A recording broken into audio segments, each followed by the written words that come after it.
থেকে? ডিভাইস আছে এডিটিংয়ের, অনেক কিছু আছে, কিন্তু মানুষ নাই, প্রপার মানুষ নাই, প্রপার ট্রেনিং সেন্টার নাই। একটা সুন্দর কালার গ্রেড করতে হলে আমাদের চলে যেতে হয়। ছবিতে, সিনেমা বা মিডিয়া ইন্ডাস্ট্রিতে নতুন সরকার এসেছে বা অন্তর্বর্তীকালীন সরকার এসেছে এবং নতুন সরকারও আসবে, আপনি কি কি পরিবর্তন দেখতে চান মিডিয়া ইন্ডাস্ট্রিতে? পরিবর্তন তো অনেক কিছু হলে খুব ভালো হয়, কারণ আমরা সবসময় মিডিয়া ইন্ডাস্ট্রিটা মানুষ সবসময় বা গভর্নমেন্টের সাইড থেকে হোক, যে কোনো সাইড থেকে হোক, এটা সবসময় সবার লাস্টে আসে। কারণ আমরা এমন একটা দেশে বাস করি যেখানে আসলে খাদ্য, বস্ত্র, বাসস্থান, শিক্ষা, চিকিৎসা, এই 5টা ফুলফিল করতেই যেখানে গভর্নমেন্টের খুব কষ্ট হয়ে যায়, সেখানে আসলে মিডিয়া ইন্ডাস্ট্রিটা একটা বিলাসিতা। কিন্তু আমার কাছে মনে হয় যে যদি আমরা যা দেখেছি বা যা শুনছি এখন, যে অনেক লক্ষ লক্ষ লক্ষ কোটি টাকা আসলে দেশের বাইরে আমাদের চলে গেছে, তো দ্যাট মিনস হোয়াট, এই সব সম্পদের যদি সুষম বন্টন হতো বা প্রপার ইউজ হতো, তাহলে সব সেক্টরকে প্রপারভাবে সার্ভ করে বিনোদন সেক্টর একটা খুব ভালো একটা কন্ট্রিবিউশন করতে পারতো। আমাদের দেশে কোনো ফিল্ম সিটি নাই, আমাদের দেশে খুব এফডিসিতে বেশ ভালো কিছু ডিভাইস আছে এডিটিংয়ের, অনেক কিছু আছে, কিন্তু মানুষ নাই, প্রপার মানুষ নাই, প্রপার ট্রেনিং সেন্টার নাই।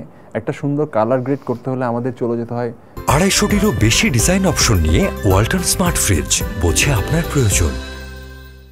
কলকাতাতে, হ্যাঁ, এবং কলকাতা তো বলেন বা ইন্ডিয়া বলেন, ওখানে তো ফিল্মটা একটা ইন্ডাস্ট্রি, কিন্তু দিন শেষে আমাদেরটা একটা ইন্ডাস্ট্রি হলেও প্রপার সুযোগ সুবিধাগুলো নাই। এবং তো যে কারণে যেটা হচ্ছে, আমরা অনেক কিছু চাইলেও নিজেরা করতে পারলেও ইনফ্রাস্ট্রাকচারাল ওই সুবিধাটা না থাকার কারণে আমরা আসলে মানুষকে সার্ভ করতে পারছি না অনেক ভালো কিছু। আমাদের একটা জিনিস মনে রাখা উচিত, মানে বোঝা উচিত, কেউ যদি মনে করে যে বিনোদন ইন্ডাস্ট্রি একটা ফান, তাহলে কিন্তু খুব ভুল। আপনি একটা দিন বা 2টা দিন 5টা দিন চিন্তা করেন যে ইউটিউবে কোনো কন্টেন্ট নাই, কোনো ফিল্ম নাই দেশে, কোনো সিনেমা হলে সিনেমা হচ্ছে না, কোনো ইউটিউবে কোনো নাটক যাচ্ছে না, কোনো টিভি চ্যানেলে কোনো নাটক যাচ্ছে না, কিছু না, খালি আপনি নিউজ দেখছেন। অবশ্যই আপনার নিজেকে নর্থ কোরিয়া ফিল করবেন, আপনি মনে হবে যে আপনি নর্থ কোরিয়াতে আছেন, যেটা নর্থ কোরিয়াতে হয়। নর্থ কোরিয়াতে কোনো বিনোদন নাই, কিন্তু ওদের গভর্নমেন্ট যে জিনিসগুলো চালায় ওটাই মানুষ দেখতে পারে, তাও হাতে কোনো 2-3টা channel, no YouTube, no cinema, nothing else, বা হলেও সেটা গভর্নমেন্টের প্রোপাগান্ডার কোনো কিছু।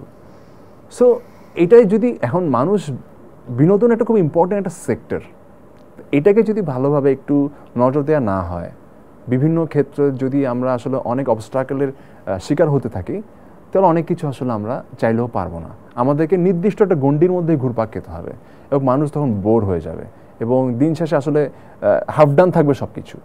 সো আমরা তখন যদি আমরা বারবার মেলাতে চেষ্টা করি যে নেটফ্লিক্সে এমন হচ্ছে, বলিউডে এমন হচ্ছে, আমাদের দেশে এমন হচ্ছে না কেন, না হওয়ার পেছনে অনেক কারণ আছে। সো এই একটা দেশ, এত বড় একটা দেশ, এত বড় একটা ইন্ডাস্ট্রি, ফিল্ম অ্যান্ড নাটক মিলে, কিন্তু কোনো প্রপার ট্রেনিং সেক্টর নাই যেখানে আসলে মানুষরা নিজেদেরকে আসলে গড়ে তুলবে। কোনো অ্যাক্টিং স্কুল নাই, কোনো ডিরেক্টরদের স্কুল নাই, নাথিং এলস, পড়াশোনা নাই, তাহলে কীভাবে কি? তা আমার কথা হচ্ছে, সেক্টর ডেভেলপ করতে হলে টোটাল গোড়া থেকে আসতে হবে, তাহলে জিনিসগুলা মানুষ আরও বেটার জিনিস পাবে।